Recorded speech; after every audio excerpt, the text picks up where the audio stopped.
G'day friends, welcome to episode 3 of Sketchflix. I got Steve with me today. Hi everybody. And we're going to do Alice in Wonderland. Ooh. The Disney animated classic. The Disney animated classic. Yes. I should get it off my chest right now. I actually don't love the live action versions. Live actions? The Tim Burton one? Oh. I have a confession. You haven't seen him? I have seen live action. I think I've seen live action twice, but you know, I think I have seen the animated classic maybe once. This one? This one. Look, I have seen it. I've seen it a few times when I was a kid. It wasn't one of my favorites, but I think as you get older, you kind of appreciate just how bizarre some of the stuff in this film is. Well, I think that's kind of what it is, right? I feel like Lewis Carroll, when he wrote the book, the original book, it was meant for maybe more adult, like, right? I mean, maybe. I mean, you're the hookah smoking caterpillar. Hookah. Yeah. No, it is probably, there's some adult themes in there, I guess. I loved look, because I haven't seen it in a long time. I have seen it a few times, but I haven't seen this in a long time. Mm-hmm. And I've appreciated all of the Alice in Wonderland things that I see at the Disney parks. Definitely. I know in Japan they're super obsessed with Alice. In general. Yeah, just in general. Like, not just at the Disney parks, but, like, they take so much inspiration. Especially, I think even, like, the Harajuku Lolita style, like the Harajuku girls, I feel like they get a lot of their inspiration from Alice in Wonderland. Well, I've always been fascinated because I think in this mixed media art journaling world that, you know, I kind of threw myself into a couple of years ago, this is a bit of a recurring theme. Like Alice everywhere. in Wonderland. Yeah, we all kind of give it a go. And I think it's because that idea of, like, everyone's personal wonderland, I think you're just kind of giving yourself the okay to search the chasms of your imagination. And it's very profound. Yeah, it took a while to think that one out. But I think you're definitely, like, if you're not 100% right, I definitely feel like you're onto something. I've always thought about it. Yeah. You're definitely, why not, right? We don't need to be philosophical about it, but I've just noticed a lot of people do take inspiration from Alice in Wonderland, and I do think it's because a lot of it is so weird. You're kind of, and I've heard this said before too, like if you're drawing something that doesn't already exist, you can't really get it wrong.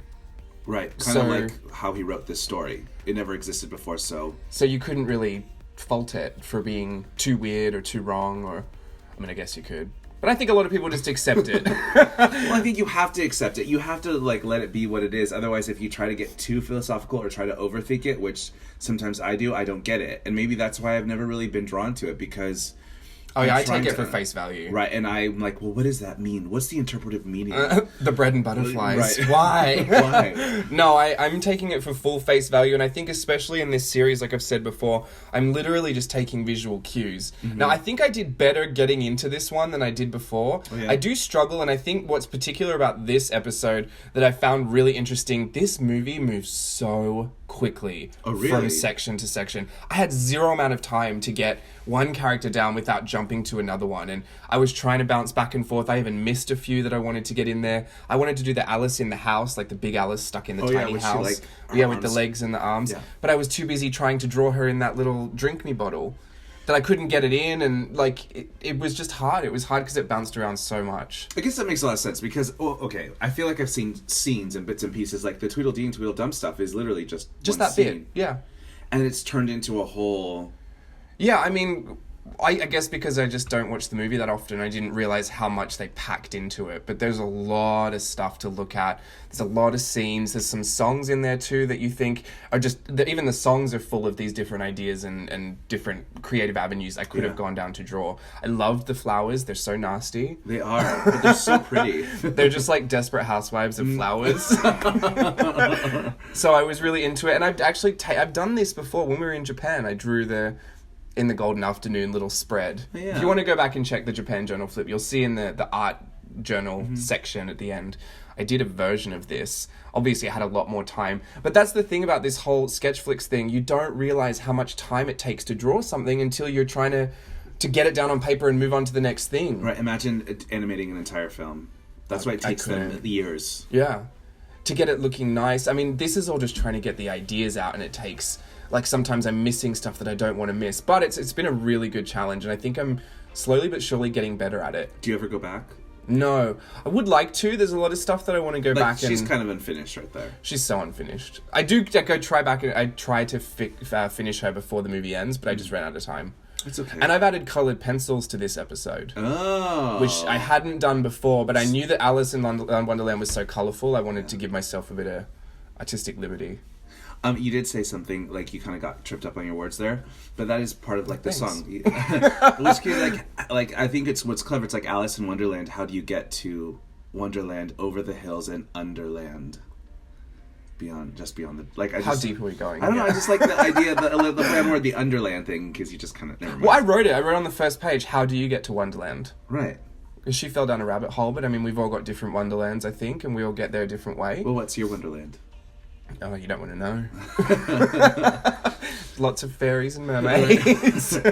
Probably just as psychedelic as this one. Look, the thing about this episode, I just wanted to... If you're going to go and try a Sketchflix with Alice in Wonderland, good luck to you. It moves so unbelievably quick. You just can't fit in everything you want to. But going back to... do I finish any of these? I would like to go back and take some of my favourites and work on them a bit. Maybe one day make a fragments packet or a washi tape out of them. Yeah. Just a Sketchflix pack. Because there are lots of little illustrations or lots of ideas that I like that come out of this that I don't necessarily, go back and visit. Just, because we're only 3 episodes in. Right. Excuse me. But maybe kind of what you get here, like, will lead an inspiration to something else. So you might not be able to finish one of these, but maybe when you're sketching in your sketchbook randomly, right, something else will come out. Like if I'm looking for a bit of inspiration, I love the idea of this teapot with all the characters all over it. Yeah. Which I didn't get time to finish, obviously, because I don't know if I'm stressing this enough. It takes so long to finish an illustration properly, and I never knew how long I could just sit there and draw. And how much time, how many hours in the day I was devoting to that. Right, well, and that's also an interesting thing, like, even from a photographer's standpoint, how long it takes me to complete to complete and edit, like, an entire wedding. When sometimes people are like, a week later, hey, do you have my pictures? Oh, the cats are going nuts. Sorry about that. Welcome to our house. And you're like, well, I would love for them to be completed, but it takes a long time. Yeah, look, there's always a quick way, and there's always a way to cheat something, but... If you're really going to sit there and do what you know you're capable of, do it well. You end up investing a lot of hours in that. Yeah. Unknowingly. Tons and tons and tons of time. Yeah. Well, I mean, you give yourself a lot of time to... I do. To finish your stuff. This whole series is honestly just to get to that point where I've got a lot of stuff to work off of in the future. Should I need to come back for some inspiration? It might take me in a different direction for when I'm looking for things to do. Like, it's all well and good to say sometimes, and I'm going to jump around the place for a second, but when I do those fragments packets, it's all well and good for me to sit there and be like, oh, I'm going to make a packet about this. But if I'm not in the mood to put it together, right, it's going to look stupid. Right, it's not going to come out. It's not going to be inspired. No, because I'm not going to want to use it, and then when I have to come to make samples, I'm not going to want to touch them. Right. So for stuff like, if I don't already have the inspiration there, if I, sometimes, especially when I start to do something, I want to know that I'm going to be able to do it. Do you find, do you ever get kind of disillusioned with it, and then you stop? Or sometimes for me, if I'm editing something... Stop it! They've both gone nuts. They're anxious about the move. Yeah. No, I get disillusioned all the time. Because, for me, it's I have a great idea, and then when sometimes it doesn't come out as I had planned, sometimes I'm like, and then it takes a little bit more effort to complete it. Yeah, and this is funny because I get that when I'm doing some of these sketches, and especially the Cheshire Cat that I was doing there. I really liked the idea of the ribbon body that just kind of disappeared to nowhere, but I hated the face on it. Oh, really? And if I was to have more time, I'd probably spend a lot of time reworking it and getting an aesthetic that I could appreciate. Right. But because I didn't have the time to do it, I couldn't indulge myself that way. So I just give up on it. Yeah. I mean, but still, this is good. Oh, look, you went back. See, I try. I try my hardest to finish here, but it just doesn't work. Because I knew there was something else I wanted to do. I needed one good Alice in this. Oh, come on. There's plenty of good Alices, even from what I've seen. No, but there's no, there was not an Alice that I was super happy with in the face. That's why I did this last one, and I really like this one. I had to get one good one. I mean, that was finished and this is nice. But even just the idea that you completed all of this in maybe 2 hours, this is incredible. Well, however long the episode is.